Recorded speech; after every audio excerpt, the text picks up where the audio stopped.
बिस्मिल्लाहिर्रहमानिर्रहीम। हर साल 5 अक्टूबर को यौम उसातिज़ा मनाया जाता है, वर्ल्ड टीचर डे। ये क्यों मनाया जाता है, कब से मनाया जा रहा है, किसने ये दिन स्टैंडर्ड रखा, इसका मकसद क्या है, ये सब मैं आपको आज के वीडियो में बताने वाला हूँ। सबसे पहले तो आप ये जाने, एक इदारे का नाम मैं लिख रहा हूँ, यूनेस्को। यूनेस्को यूनेस्को एक ऑर्गेनाइजेशन है, यूनाइटेड नेशंस की। मैं इसका फुल फॉर्म आपको बताता हूँ, sorry. United Nations Educational, Scientific and Cultural Organisation. ये यूनाइटेड नेशंस की ऑर्गेनाइजेशन है जो कि जिसने 1994 को ऑफिशियली वर्ल्ड टीचर डे करार दिया। किस किस डेट को वर्ल्ड टीचर डे किसे करार दिया? 5 अक्टूबर को। 5 अक्टूबर वर्ल्ड टीचर्स डे करार दिया। ये क्यों करार दिया, इसका मकसद क्या है, मैं अभी आपको बताने वाला हूँ। ये 5 अक्टूबर जो है, तकरीबन 100 से ज्यादा कंट्रीज में यही 5 अक्टूबर वर्ल्ड टीचर्स डे मनाया जाता है, क्योंकि ऑफिशियली इसको यूनेस्को ने स्टैंडर्ड रखा कि 5 अक्टूबर ही टीचर्स डे मनाया जाएगा। इसके अलावा कुछ कंट्रीज ऐसी भी हैं जिनमें टीचर्स डे तो मनाया जाता है, लेकिन 5 अक्टूबर के अलावा, मिसाल के तौर पर इंडिया है, थाईलैंड, जापान, ऐसी बहुत सी कंट्री हैं। इंडिया 5 सितंबर को मनाता है। तो हर एक कंट्री की अपनी एक हिस्ट्री होती है कि क्यों ये डिफरेंट डेट्स पर टीचर्स डे मनाता है, लेकिन ज्यादातर कंट्रीज 5 अक्टूबर ही को मनाते हैं, और जिसमें हमारा कंट्री पाकिस्तान भी शामिल है।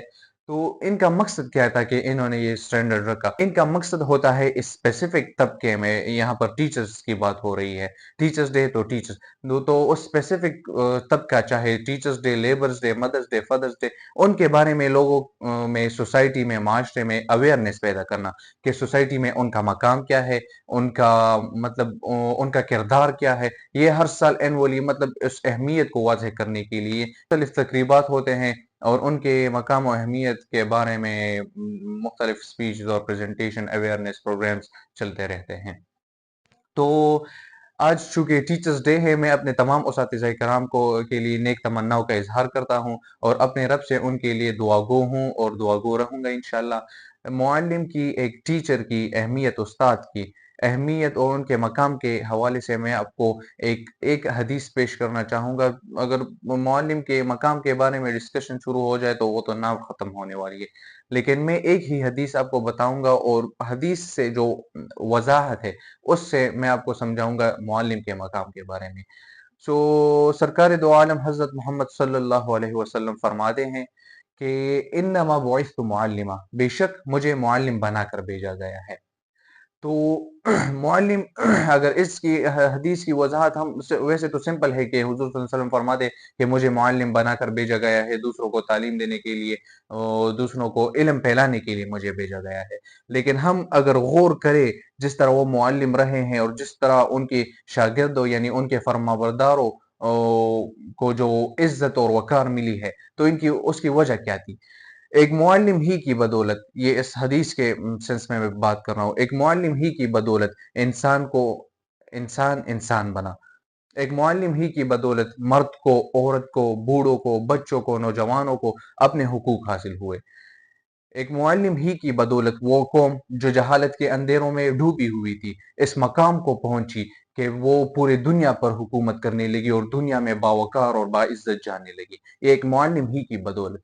मुअल्लिम की मौलिम का एहतराम ये नहीं है, या मौलिम की बेअदबी ये नहीं है कि आप उनके सामने अदब से खड़े नहीं होते, अपनी आवाज को उनकी आवाज से बुलंद करते हैं। ये भी बेअदबी है। जो हुक्म वो आपको दे, आप उनकी हुक्म अदूरी करें, उनकी नाफरमानी करें, ये भी बेअदबी है।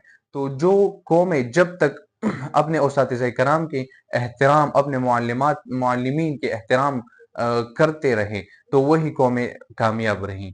जैसे कि आप मुसलमानों की तारीख चाहे उठा कर देख ले, या आजकल जो तरक्की याफ्ता ममालिक है उनको देख ले, तब तक वो हुकूमत करते रहे जब अपने मुअल्लिमीन की, अपने उस्ताद कराम की अदब और एहतराम को जानते थे, उनकी फरमाबरदारी करते थे। और जब उन्होंने अपने मुअल्लिमीन के, जो कि आजकल हाल है, मुअल्लिमीन के एहतराम को छोड़ा, उनकी फरमाबरदारी छोड़ दी, तो दुनिया में नाकामी और ख्वारी का शिकार हो गए। तो आप इन बातों से बखूबी अंदाजा लगा सकते हैं कि एक मुअल्लिम का کسی بھی معاشرے میں کتنا بنیادی کردار ہوتا ہے اور کتنا اونچا ان کا مقام ہوتا ہے۔ اگر ہم ترقی اور کامیابی چاہتے ہیں تو ہمیں چاہیے کہ ہم اپنے اساتذہ کرام کی فرمانبرداری کریں، ان کا احترام کریں۔ شکریہ۔